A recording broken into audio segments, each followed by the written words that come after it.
Bismillahirrahmanirrahim. Assalamualaikum dan selamat pagi. Berjumpa lagi kita dalam tuition online Perlis Mengaji yang dikuasakan oleh JAIB, MAIB, Kerajaan Negeri Perlis dan Jabatan Pendidikan Negeri Perlis. Raja berdaulat, rakyat berilmu, negeri sejahtera, Perlis maju. Satu haluan, sehaluan. Baik, berjumpa lagi kita pada pagi ini dalam tuition online.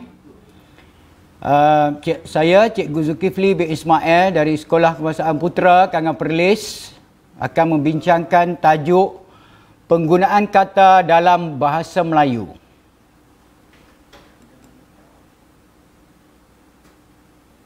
Okey, hadirin, tuan-tuan dan puan-puan, murid-murid yang dihormati sekalian.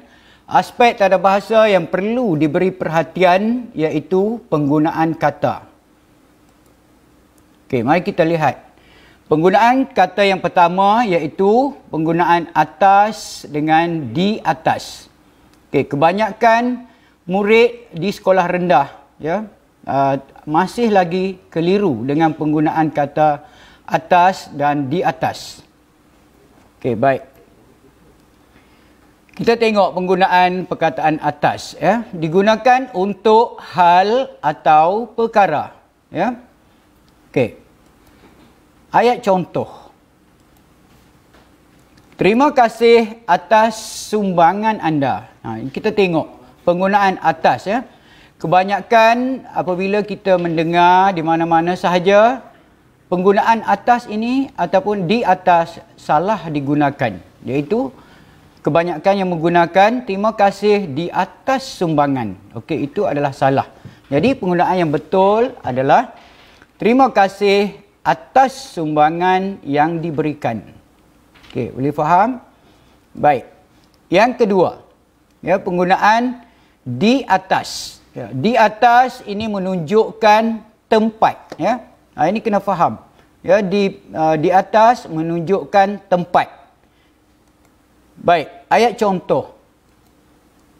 Buku saya terletak di atas meja. Jadi, ini menunjukkan tempat. Jadi, sama-sama kita perbetulkanlah. Terutamanya murid-murid dan pelajar-pelajar sekalian. Okey. Cikgu ulas sekali lagi. Atas digunakan untuk perkara.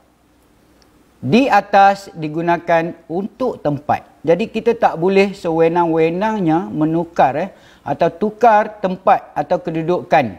Ayat ini di atas kita letakkan dalam ayat yang di atas ini. Maknanya terima kasih di atas itu menjadi kesalahan. Begitu juga sekiranya kita tukar atas kita letakkan dalam ayat di bawah.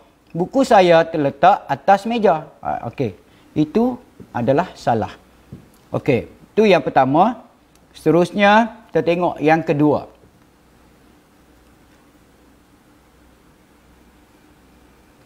Okey. Penggunaan antara dengan di antara. Ini juga kerap salah digunakan oleh kita semualah. Baik. Penggunaan antara. Antara kita gunakan untuk menunjukkan bandingan satu-satunya atau dan hubungan. Jadi ada tiga penggunaan di sini. Bandingan satu-satunya ataupun hubungan. Baik. Ayat contoh. Banyak perbezaan antara Ali dengan Abu. Okey, jadi dalam konteks ayat ini menunjukkan bandingan. Kita gunakan antara untuk menunjukkan bandingan. Okey, seterusnya. Yang kedua, antara tetamu yang hadir ialah Perdana Menteri. Jadi dalam konteks ayat ini, dia membawa maksud satu-satunya tetamu yang hadir. Satu-satunya tetamu yang hadir. Antara tetamu yang hadir ialah Perdana Menteri. Okey, baik. Contoh yang ketiga. Hubungan antara kami sekeluarga semakin akrab semasa tempoh perintah kawalan pergerakan. Jadi dalam konteks ayat ini, antara menunjukkan hubungan. Ya. Okey, murid-murid, cikgu harap bersedia dengan pen untuk mencatat. Ya. Okey, cikgu ulang sekali lagi. Antara digunakan untuk bandingan, satu-satunya dan hubungan. Okey, ayat contoh, banyak perbezaan antara Ali dengan Abu. Okey, yang kedua, antara tetamu yang hadir ialah Perdana Menteri. Ayat yang ketiga, hubungan antara kami sekeluarga semakin akrab semasa tempoh Perintah Kawalan Pergerakan. Okey, jadi ini jelas. Antara kita gunakan untuk yang pertama bandingan.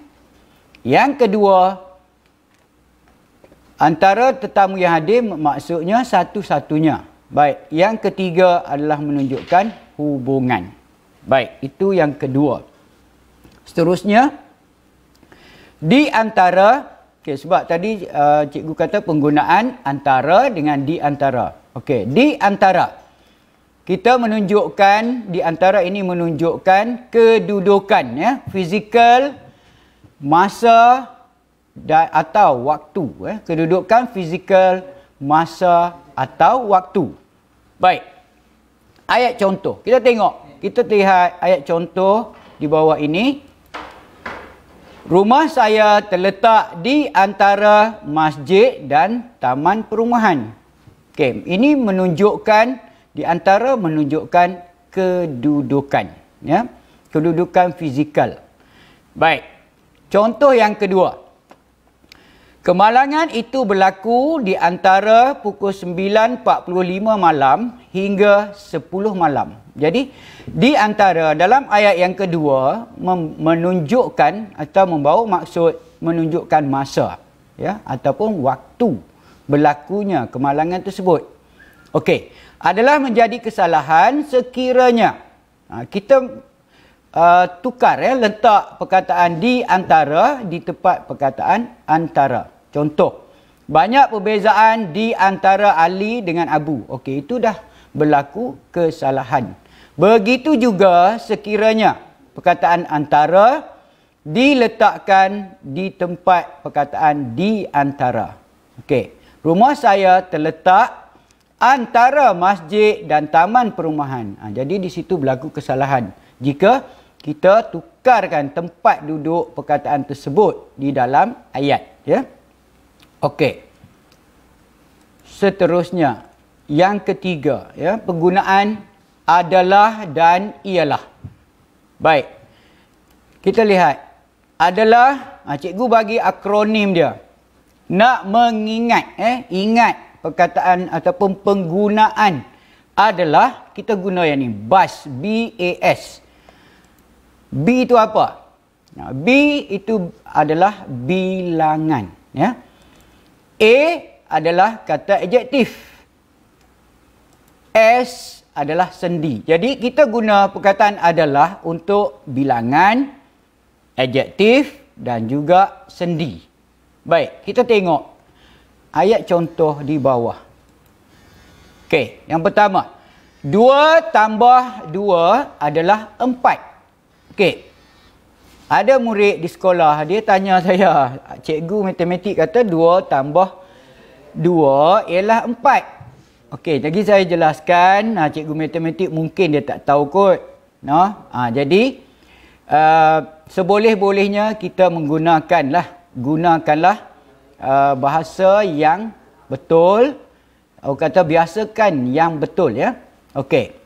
Supaya tidak timbul kekeliruan. Okey. 2 tambah 2 adalah 4, ya. Bukan ialah 4. Okey, yang ini menunjukkan bilangan, ya, adalah 4 yang saya kata tadi. Yang cikgu bagi tahu tadi, B itu ialah bilangan, ya. Jadi dia menunjukkan bilangan adalah 4. Ayat yang kedua. Suasana di sini adalah tenang. Okey, tenang di sini menunjukkan kata adjektif. Jadi di hadapan kata adjektif ni kita guna adalah, bukan ialah, ya. Okey. Yang ketiga, mesyuarat akan diadakan adalah pada 20 April 2020. Jadi di sini juga kita guna adalah sebab ini pada adalah kata sendi, ya. Jadi ada 3 kegunaan ni untuk adalah, kita ingat bas, bilangan, adjektif dan kata sendi. Okey. Cikgu ulang lagi sekali, ya. 2 tambah 2 adalah 4. Bukan ialah 4, ya. Suasana di sini adalah tenang, bukan ialah tenang, ya. Mesyuarat akan diadakan adalah pada, bukannya ialah pada. Sebab ini kata sendi, ya, pada. Okey, seterusnya perkataan adalah juga tidak boleh digunakan di pangkal ayat. Pangkal ni apa dia? Permulaan ayat, ya.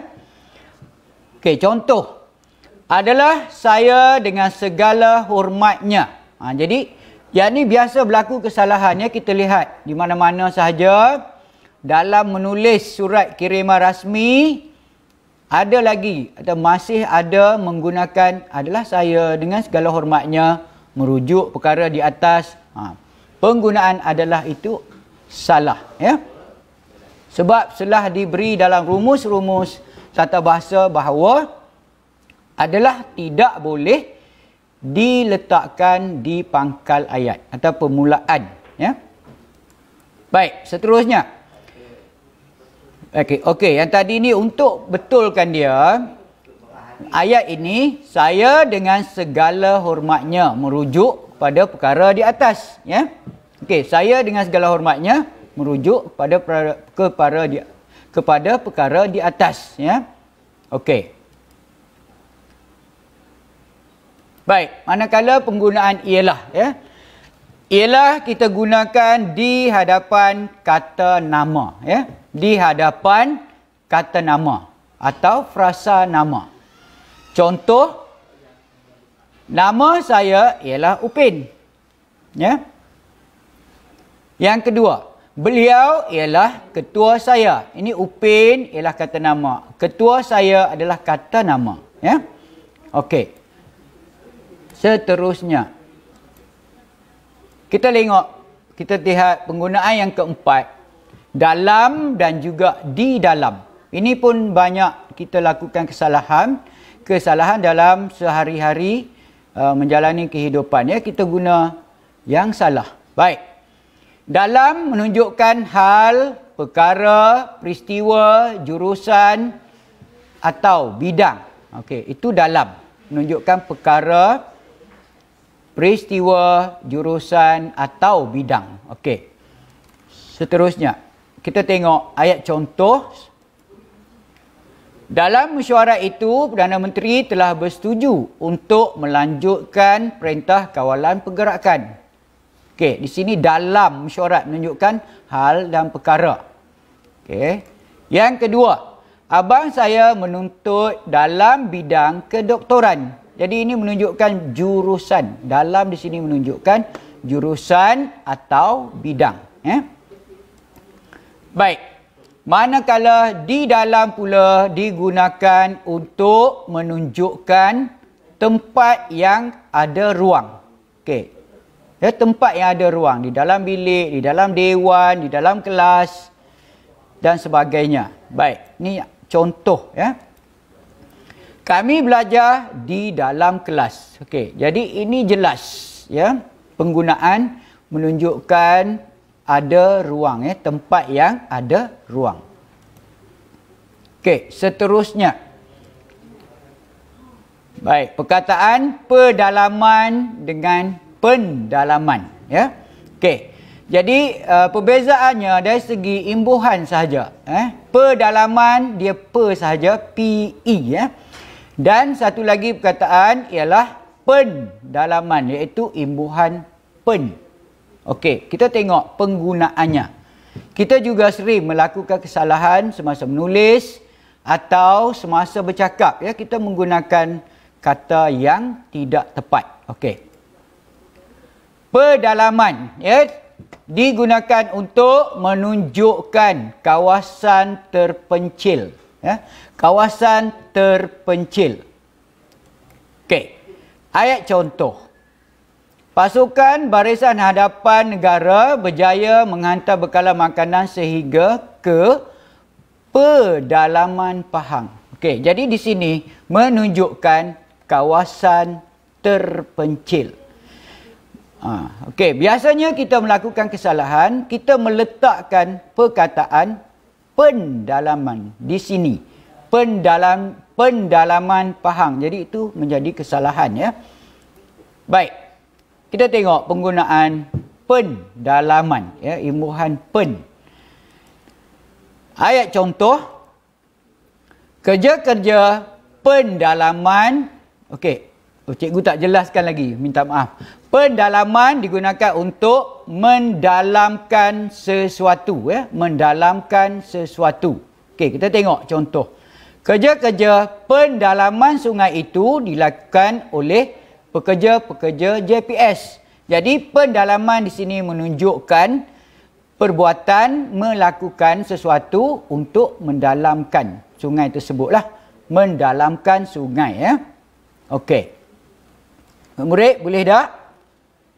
Ini agak sukar, tapi apabila kita membuat catatan dan hafal, kita akan ingat, ya, penggunaan dua perkataan ini. Okey, cikgu ulang sekali lagi.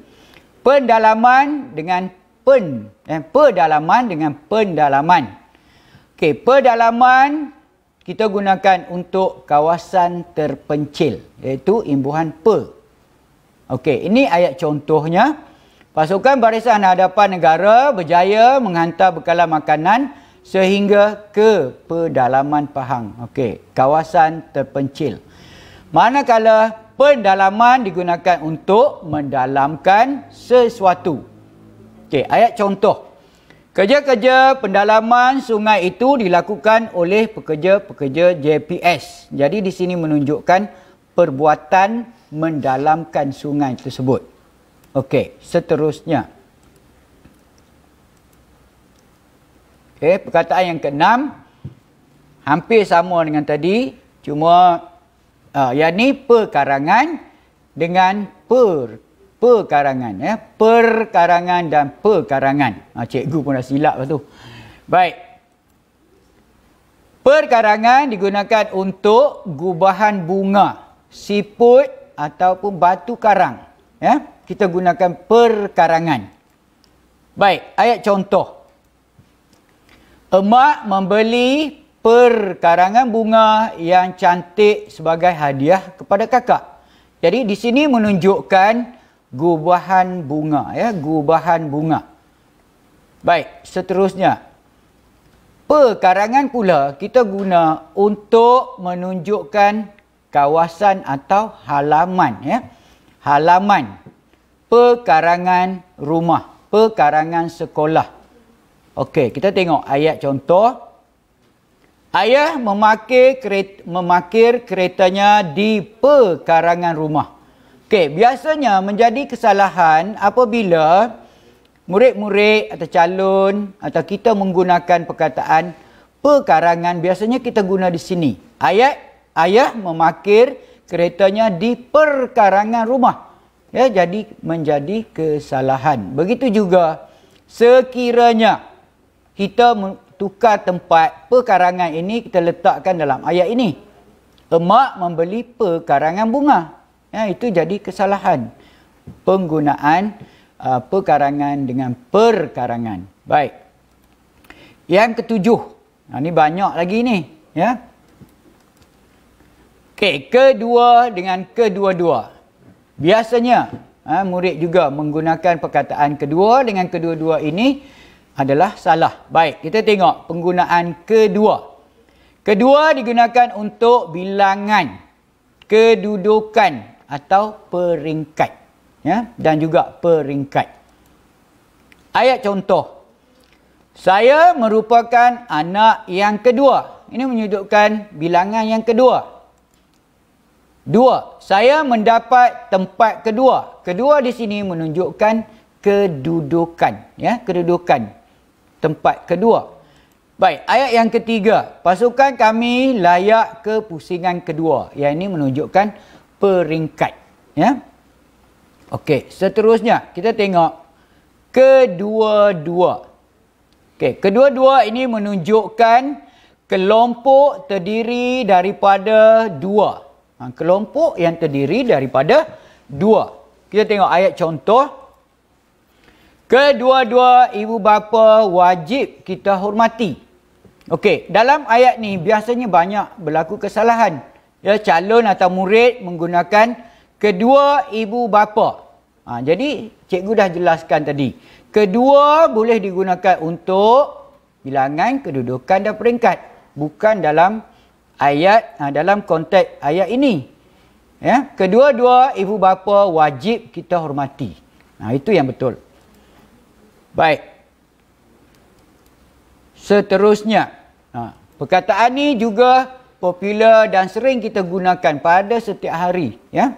Okey, dari dengan daripada. Dari menunjukkan tempat. Cikgu bagi formula di sini. Dari depan nampak mat. Mat tu apa dia? M masa, A arah, T tempat. Jadi bila kita jumpa perkataan dari, kita kena pastikan adakah dia digunakan untuk menunjukkan masa, arah atau tempat. Kalau ketiga-tiga ni maknanya penggunaan dari itu adalah betul. Okey, ayat contoh. Perkara itu sudah diketahui dari waktu subuh lagi. Okey, dalam ayat ni, konteks ayat ni dia menunjukkan masa. Dari itu menunjukkan masa. Okey, yang kedua. Angin bertiup dari timur laut. Ini maknanya menunjukkan arah. Dari dalam ayat yang kedua ini menunjukkan arah. Baik, yang ketiga. Ayah baru pulang dari pejabat. Okey. Banyak berlaku kesalahan penggunaan dari dan daripada ni. Kebanyakan, banyak yang melakukan kesalahan. Contohnya, saya baru pulang daripada Alustar. Salah guna tu. Ya. Sebenarnya, kita kena menggunakan dari. Ya. Okey, seterusnya. Untuk penggunaan daripada. Daripada biasanya kita letakkan di hadapan kata nama yang menyatakan punca bagi manusia. Institusi, haiwan, benda, unsur abstrak, sumber ataupun asal kejadian. Sebahagian daripada semua dan perbezaan atau perbandingan. Itu penggunaan daripada. Okey, kita tengok ayat contoh yang pertama.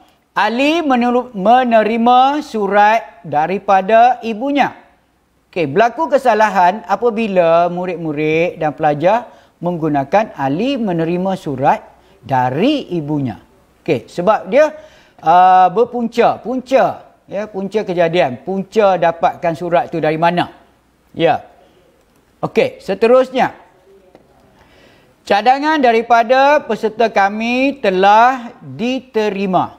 Okey, makna ini juga punca menunjukkan, ya, punca. Cadangan daripada peserta kami telah diterima.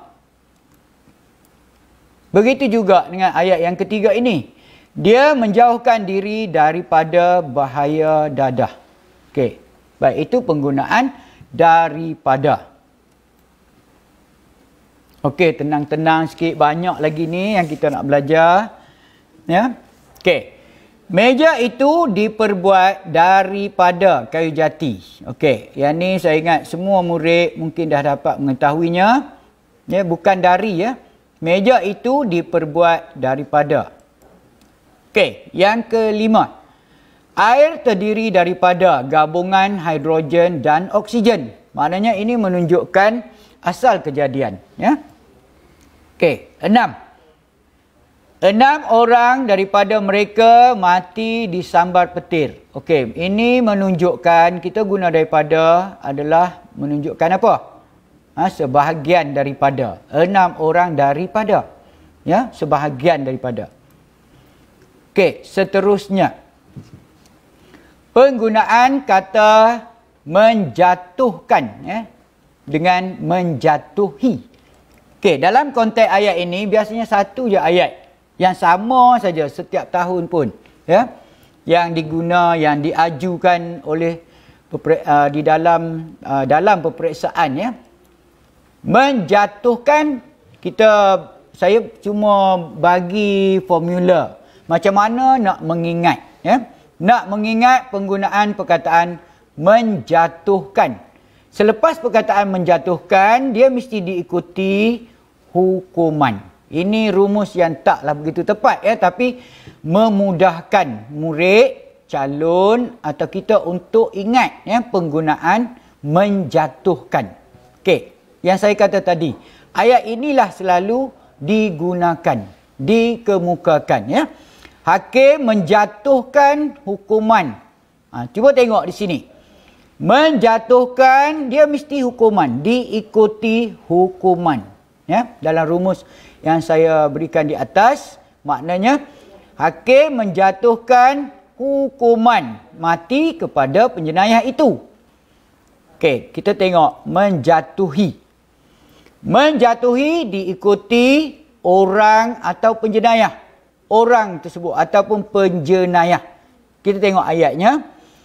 Ayat yang sama, hakim menjatuhi, selepas menjatuhi, mesti diikuti dengan penjenayah atau orangnya tu. Okey, hakim menjatuhi penjenayah itu hukuman mati. Okey, boleh faham tak murid? Boleh? Okey, kita teruskan lagi. Yang ke-10, ya. Okey, penggunaan demi dengan untuk. Seperti mana yang kita tahu bahawa demi sebenarnya dia sama dengan untuk. Sama makna, sama maksud. Okey, kalau perkataan demi dan untuk hadir bersama-sama atau serentak dalam satu ayat, itu sudah menjadi kesalahan. Contoh, kami belajar demi untuk masa hadapan. Jadi, sekarang kita tengok dia kedua-dua perkataan hadir dalam satu ayat. Walhalnya perkataan ini adalah sama. Demi dengan untuk. Okey. Baik, kita perbetulkan ayat tu. Kami belajar demi masa hadapan. Kami belajar untuk masa hadapan. Tetapi, ya, penggunaan demi ini adalah lebih tepat jika digunakan untuk sesuatu yang lebih besar. Seperti kami berjuang demi negara. Okey, kami belajar untuk masa hadapan, ya. Itu lebih tepat penggunaannya. Okey, kita tengok seterusnya. Yang ke-11. Okey, perkataan ini juga biasa kita gunakan, ya. Rasmi dengan resmi. Okey, ejaannya hampir sama tetapi berbeza A dengan E saja. Rasmi dengan resmi. Baik. Rasmi ni maksudnya atau makna dia disahkan ataupun khas, ya. Maksud rasmi, khas ataupun disahkan. Baik. Ayat contoh. Kenyataan rasmi Perdana Menteri tentang isu tersebut telah diedarkan kepada wartawan. Okey, kenyataan rasmi maknanya khas yang dah disahkan, ya. Okey. Resmi pula membawa maksud sifat asal atau sifat semula jadi. Itu resmi. Baik, kita tengok penggunaannya. Bawa resmi padi makin berisi makin tunduk. Itu penggunaan resmi, ya, dalam dalam peribahasa, bukan tata bahasa, peribahasa. Bawa resmi padi makin berisi makin tunduk. Apa maknanya tu? Okey, nanti fikir-fikirkan, ya. Baik, yang kedua. Jangan bawa resmi jagung makin berdiri, makin berisi, makin tegak. Itu perbandingan, ya, sifat manusia dengan jagung ini. Dia bagi resmi. Okey, begitu juga dengan ini. Bawa resmi padi. Ya. Baik, seterusnya. Boleh tak? Boleh faham? Okey. Kita teruskan yang ke-12. Penggunaan menghadiahi dengan menghadiahkan. Yang ini juga selalu kita keliru menggunakan perkataan ini. Baik, kita tengok penggunaannya. Menghadiahi diikuti dengan orang. Ini rumus untuk memudahkan. Saya bagi rumus ini untuk memudahkan. Okey, menghadiahi diikuti dengan orang. Selepas perkataan menghadiahi, kita mesti tulis maknanya diikuti dengan orang. Baik, ayat contoh. Emak menghadiahi kakak seutas rantai emas. Okey, di sini kita lihat dalam contoh ni, menghadiahi kakak. Dia bukan menghadiahi seutas rantai. Dia menghadiahi kakak. Baik. Yang kedua, penggunaan menghadiahkan. Diikuti dengan benda atau apa yang dihadiahkan. Ini baru benda tu diikuti oleh benda apabila kita menggunakan perkataan menghadiahkan. Okey, contoh. Emak menghadiahkan seutas rantai emas kepada kakak. Jadi dalam ayat ni menghadiahkan mesti diikuti apa benda yang kita bagi hadiah tu. Menghadiahkan seutas rantai, bukan menghadiahkan kakak. Begitu juga dalam ayat di atas, emak menghadiahkan kakak. Tak boleh, dia menghadiahi kakak. Okey. Seterusnya yang ke-13, mencari dan mencarikan. Juga kita keliru menggunakan perkataan ini. Mencari mesti diikuti dengan benda atau apa yang dicari. Kita cari apa? Cari ubat. Cari apa? Cari buku. Cari sebagainya lah. Okey, mencari mesti diikuti dengan benda atau apa yang dicari. Contoh, abang mencari, ni apa benda yang dia cari? Mencari sebotol ubat untuk ayah. Okey, abang mencari sebotol ubat. Apa yang dicari? Sebotol ubat. Jadi mencari sebotol ubat. Okey, seterusnya kita tengok mencarikan. Mencarikan mesti diikuti dengan orang. Kita cari apa? Tengok ayat tersebut. Abang mencarikan ayah. Ini maksud dia mencarikan mesti diikuti dengan orang. Cikgu berikan rumus ini supaya anak didik, murid-murid, calon-calon semua senang untuk mengingatinya. Okey, kita ulang sekali lagi. Baik. Abang mencari sebotol ubat. Cikgu dah kata tadi, mencari mesti diikuti dengan apa? Benda atau apa yang dicari. Okey. Abang mencari apa? Sebotol ubat. Okey, begitu juga untuk mencarikan di sini. Abang mencarikan. Mencarikan mesti diikuti dengan orang. Abang mencarikan ayah sebotol ubat. Itu penggunaannya. Baik. Yang ke-14, mengajar dan mengajarkan. Ini juga kerap disoal kepada calon-calon yang akan menduduki peperiksaan. Sama ada UPSR, PT3, SPM dan sebagainya. Okey, mengajar dengan mengajarkan. Mengajar mesti diikuti dengan orang atau binatang. Selepas perkataan mengajar mesti diikuti dengan orang atau binatang. Baik, ayat contoh yang pertama. Cikgu Ramli mengajar kami mata pelajaran bahasa Melayu. Dia tak mengajarkan kami, dia mengajar kami. Saya tak mengajar bahasa Melayu, saya mengajar murid, macam tu. Baik. Mengajarkan pula mesti diikuti dengan apa yang diajar. Okey, itu perbandingan dia. Kita tengok.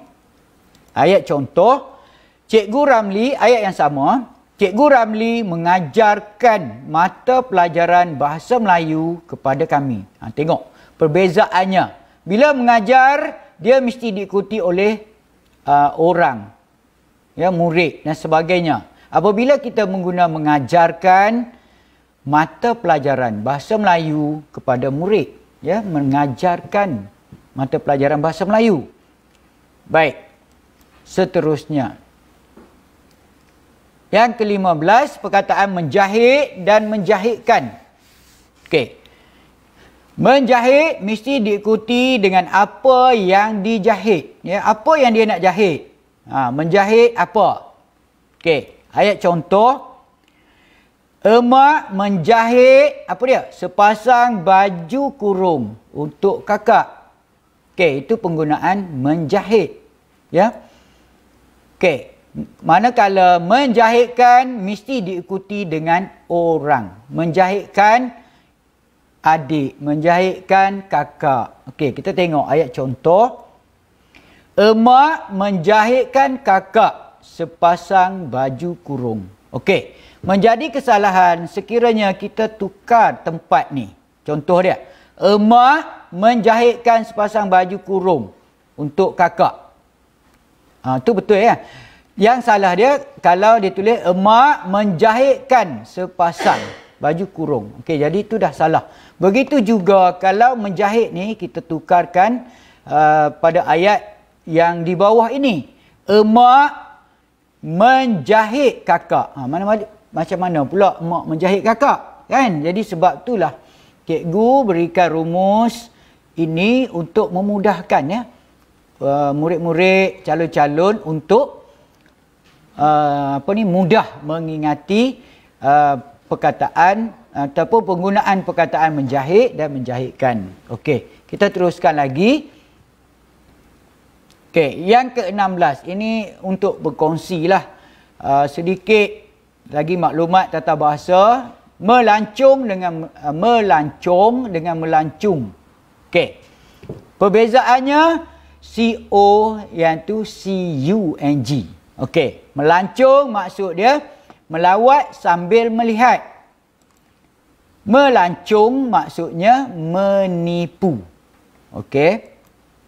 Ayat contoh, pemandu pelancong itu melancung pelancong asing. Jadi ini menunjukkan dalam ayat ni bermakna pemandu pelancong itu menipu pelancong asing, ya.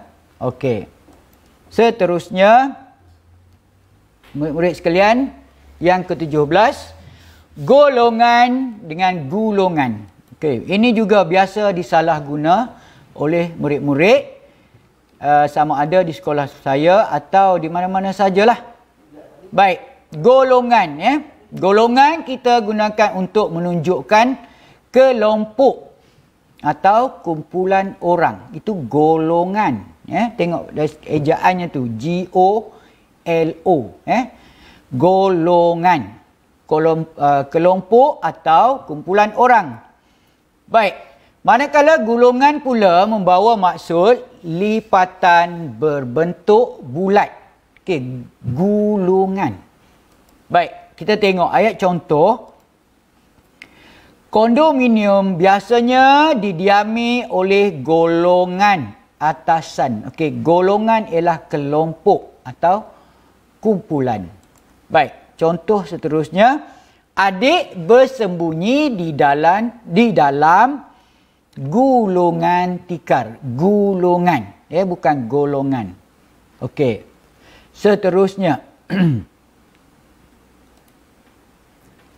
Kata nama, cara menulis kata nama, ya. Kita tengok kata ganda. Ulang 2 kali kata pertama. Contoh yang pertama. Perkataan guru-guru besar. Jadi kita gandakan kata ganda ni, kita ambil perkataan yang pertama dia, kita gandakan 2 kali. Guru-guru besar tu kita tulis guru-guru besar. Okey, yang ni maksud dia banyak guru besar, ya. Okey, yang kedua. Guru besar-besar. Betul ke salah? Salah kan? Okey. Ini berlaku kesalahan, ya. Kita tak boleh ganda, kita tak boleh tulis kedua-dua kali ini. Dua kali ganda. Maknanya guru besar. Kita tulis yang serupa dua-dua kali. Tetapi kita perlu ambil perkataan yang pertama, iaitu guru besar. Baik. Contoh yang ketiga. Guru besar-besar. Apa maksud dia? Maksudnya betul juga yang ni, ya. Guru besar-besar. Maknanya guru tu badan dia besar. Badan besar. Okey. Yang keempat. Alat tulis. Ini betul. Okey. Yang kelima. Alat tulis. Kita tak boleh gandakan kedua-duanya macam ni. Sebab dia menjadi kesalahan. Kita tulis alat tulis. Bukan alat tulis. Ya. Okey. Seterusnya yang keenam. Orang tua. Ini betul. Maknanya banyak orang tua tu. Yang ketujuh. Orang tua-tua. Tapi yang ni betul pula. Kenapa? Ini petua ataupun pepatah. Ya, kata orang tua-tua. Tadi kita boleh gunakan. Yang ketujuh ni. Nampak tak? Okey. Seterusnya. 19, ya. Kata yang boleh digunakan dan tidak boleh digunakan. Kita tengok sekejap. Memperolehi. Tak boleh digunakan. Memperoleh yang kita gunakan, ya. Saya memperoleh. Kenapa tak boleh? Ya, sebab dalam bahasa Melayu kata dasar dia oleh. Tak ada perkataan olehi, ya. Olehi tak ada. Jadi imbuhannya jadi yang logiknya, yang betulnya memperoleh. Dia tak ada olehi, ya. Okey. Yang kedua, berbagai salah, berbagai-bagai atau pelbagai. Okey, kenapa salah? Sebab berbagai ni maksud dia kalau dalam ayat yang biasa kita gunakan, kecantikan puteri bongsu berbagai. Mana dia tiada tandingan, tu maksud dia. Ya, jadi untuk menunjukkan banyak, ya, berbagai-bagai atau pelbagai yang kita gunakan. Okey, seterusnya. Merbahaya salah, kita gunakan berbahaya. Okey. Kenapa merbahaya salah? Sebab dalam bahasa Melayu tiada imbuhan mer. Ya, yang ada ialah mem, dan sebagainya. Mer dalam bahasa Melayu tidak ada dalam imbuhan, ya, dalam imbuhan bahasa Melayu tiada imbuhan mer. Okey, seterusnya. 4 unsur-unsur. Yang ni seperti yang lepas cikgu dah bagi tahu, makna dia membawa maksud banyak-banyak, ya. 4 unsur.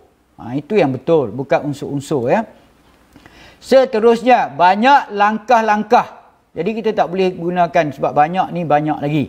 Banyak langkah. Dan seterusnya, di zaman ini.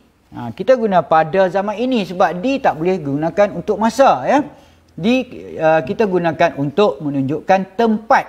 Tetapi kalau ada terdapat dalam ayat atau soalan, biasanya kita tidak perasan, tak menyedari, ya, bahawa penggunaan di zaman ini salah, ya.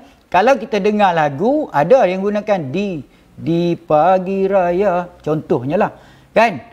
Jadi itu cuma dalam lagu untuk menyedapkan sebutan lagu tersebut, ya. Okey. Yang betulnya ialah pada zaman ini. Seterusnya, di pagi raya juga penggunaan yang salah sebab di untuk tempat, ya, pada pagi raya. Di waktu itu, pada waktu itu sebenarnya.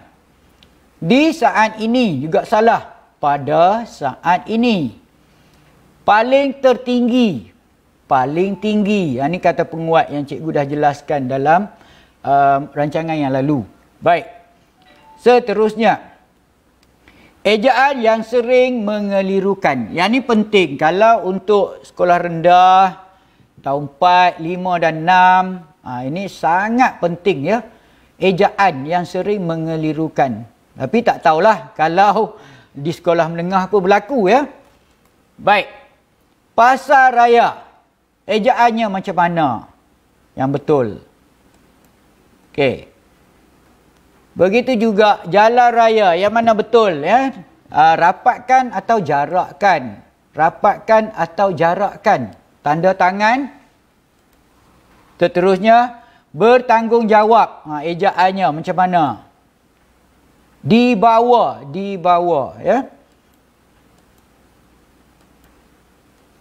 Okey. Murid-murid sekalian, kalau boleh tandakan jawapan anda sekarang. Ya, kalau boleh ruangan komen, letakkan ejaan yang betulnya. Baik. Kita tengok ya, cikgu bagi masa 30 saat untuk kamu letakkan yang mana ejaan yang betul.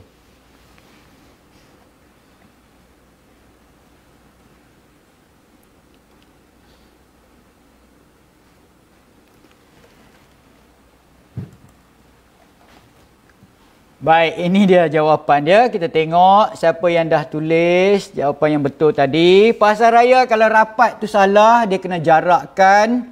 Jalan raya juga dua perkataan ya. Jalan, lepas tu raya. Yang ketiga, tanda tangan. Kita yang ni tak boleh kita jarakkan dia sebab dia ialah kata yang telah sahkan ya penggunaannya. Tanda tangan maknanya kita tulis rapat ya.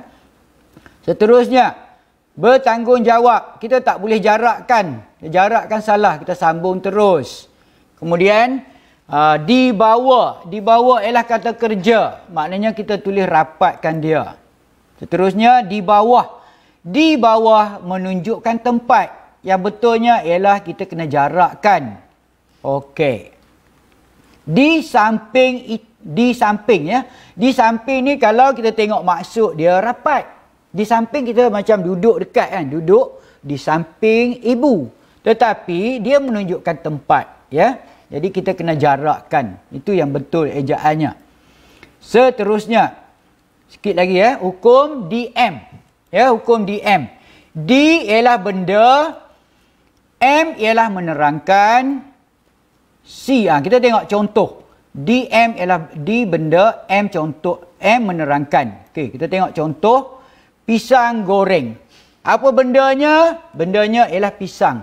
M ialah menerangkan. Sebab tu dia kena letakkan D dengan M ni. Apabila jumpa perkataan ini, perkataan yang seumpamanya, kita kena tengok. Yang mana benda, yang mana menerangkan. Jadi benda itu mesti didahulu. Letakkan dahulu ya di hadapan. Pisang goreng. Bendanya pisang, menerangkan dia ialah pisang goreng. Ya. Okey. Ini D, ini M. Okey, telekung mini. Mini telekung. Okey, yang mana bendanya? Bendanya ialah apa dia? Telekung. Mini tu kecil ya. Okey, begitu kita tengok yang seterusnya. Okey, ini penggunaannya yang betul. Chili sauce. Okey, telekung mini. Chili sauce salah. Ya, yang betul ialah apa bendanya? Bendanya ialah sos. Sos apa? Sos cili. Ada sos tomato. Okey, jadi itu penggunaan yang betul. Bendanya sos. Sos jenis apa? Cili, Maggi, tomato dan sebagainya. Okey, seterusnya. Okey, ini latihan ya. Latihan yang boleh anak-anak dalam tempoh PKP ni, kalau boleh ulang balik, tengok dan murid-murid semua boleh jawab ya. Cikgu bagi di sini ada soalannya. Okey. Seterusnya. Okey, kita tengok ni juga soalan yang boleh dijawab oleh murid-murid sekalian. Ya. Okey. Ini penggunaan kata. Baik, akhirnya sebagai renunganlah. Ya, orang yang berhenti tidak akan menang dan orang yang menang tidak akan berhenti. Konklusinya, usaha yang gigih secara berterusan akan membuahkan kejayaan. Ya. Jadilah benih yang baik. 1000 tahun dijemur panas, digetas binatang buas, tetap tumbuh mencetus tunas. Segala kelemahan itu datangnya daripada diri saya sendiri, dan segala yang baik itu daripadanya Maha Pencipta. Tahniah dan syabas kepada Jaib, Maib, Kerajaan Negeri Perlis, Jabatan Pendidikan Negeri Perlis atas kerjasama yang jitu bagi menjayakan program ini. Terima kasih juga kepada kru-kru yang bertugas. Stay at home dan study. Duduk di rumah. Hapus COVID-19. Perlis mengaji. Sekian. Wabillahi taufiq wa hidayah. Assalamualaikum warahmatullahi wabarakatuh. Terima kasih.